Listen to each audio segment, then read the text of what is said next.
Voy a hablar sobre, en principio, plantear el marco introductorio a grandes rasgos sobre el tema de la protección de datos personales. La tecnología y la comunicación son herramientas imprescindibles de una sociedad cosmopolita.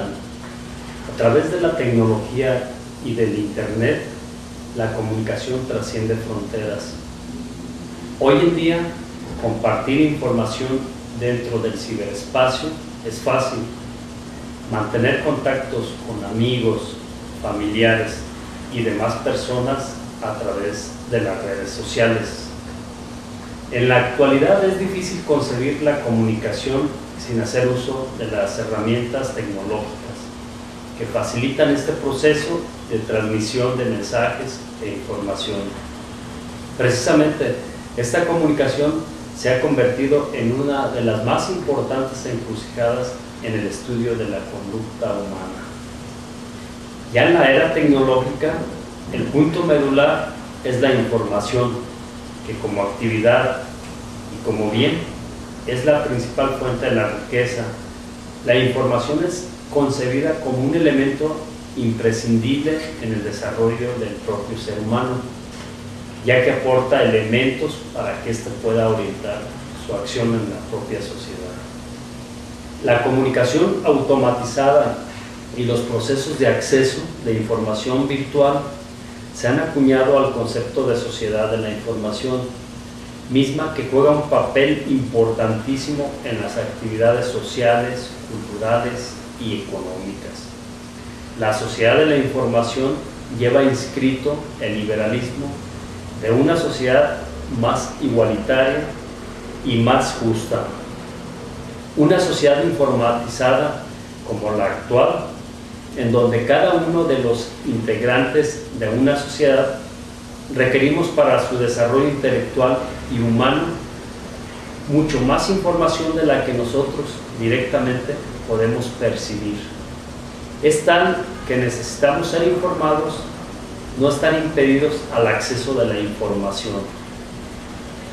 El acceso a la información es una instancia necesaria para la participación ciudadana y la protección de los derechos civiles, dado que sin información adecuada, oportuna y veraz, la sociedad difícilmente se encuentra en condiciones óptimas para participar en la toma de las decisiones públicas. A efecto de lo anterior, ha surgido la necesidad de utilizarla de manera racional y productiva en beneficio del individuo y de la comunidad, para lo cual nuestra Constitución la ha establecido como una garantía individual de todo gobernado, y la legislación secundaria en la Ley Federal de Transparencia y Acceso a la Información Pública Gubernamental ha incorporado reglas que buscan garantizar el ejercicio efectivo de este derecho. Hablar de datos personales concierne directamente con la intimidad. ¿Pero qué es la intimidad?, nos preguntaríamos. Por ser un derecho fundamental del ser humano, todos tenemos la noción de a qué realidad nos referimos cuando hablamos de intimidad y del derecho a la privacidad. Etimológicamente, la palabra intimidad viene del latín intus, da idea de algo interior, algo recóndito, profundo del ser, y por lo mismo oculto, escondido, de manera tal que podemos decir que se trata de un ámbito individual de existencia personal, en la cual el sujeto decide su forma de ser y estar, o de verse él mismo para gozar de su soledad o convivencia. Ya lo plantea el Diccionario Real de la Academia de la Lengua, la define como zona espiritual íntima y reservada de una persona o de un grupo, especialmente de una familia. La Ley de Protección de Datos Personales en poder de los particulares esto es la ley federal, la define como datos personales sensibles, aquellos que afectan la esfera más íntima de su titular, cuya utilización indebida pueda dar origen a discriminación o conllevar un riesgo grave para éste. En particular, se consideran sensibles aquellos que pueden revelar aspectos como origen racial o étnico, estado de salud presente y futuro, además de la información genética, creencias religiosas, creencias filosóficas y morales, y por supuesto la afiliación sindical, las opiniones públicas o las propias preferencias sexuales. Al contrastar lo privado con lo íntimo, dice un autor español, Garzón Valdés, que establece que la diferencia básica entre la intimidad y la privacidad radica en el hecho de que mientras esta última pueda ser totalmente eliminada, la eliminación total de la intimidad equivaldría a la destrucción de la autonomía individual, de la fuente y de la moralidad personal.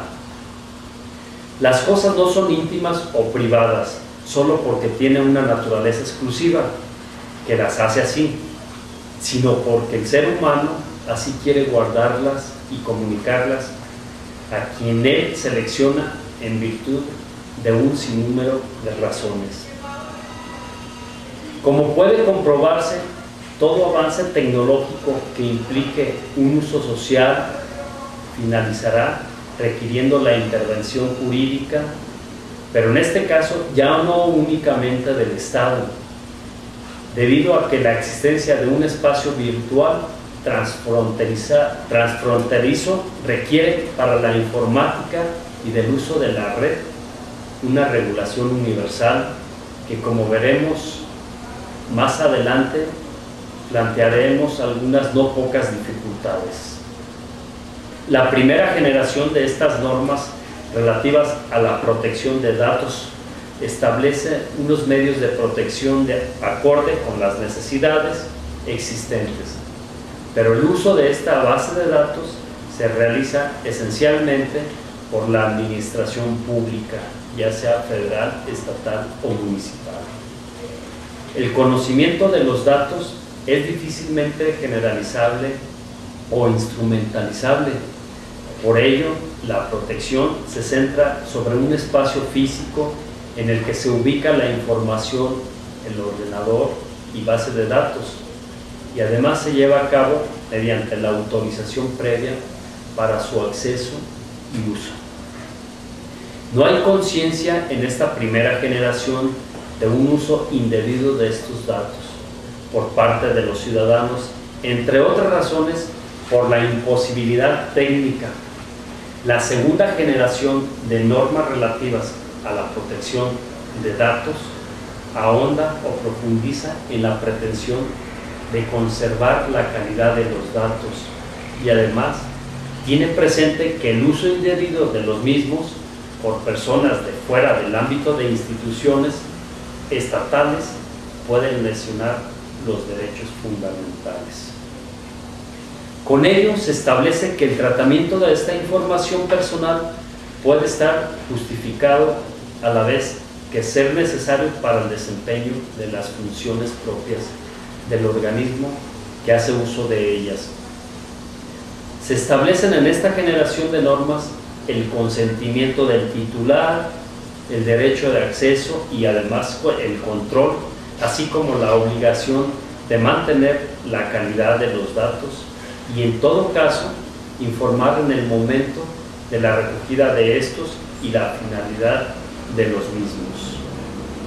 Ya la tercera generación de normas relativas a la protección de datos comienza con la sentencia del Tribunal Federal Alemán el 15 de septiembre de 1983, en virtud de la cual se declaran inconstitucionales algunos preceptos de la Ley del Censo de 1982, que configuró un nuevo concepto al que se le denominó derecho a la autodeterminación informativa como derecho que tiene el individuo de decidir básicamente porque por sí solo la difusión y la utilización de los datos personales.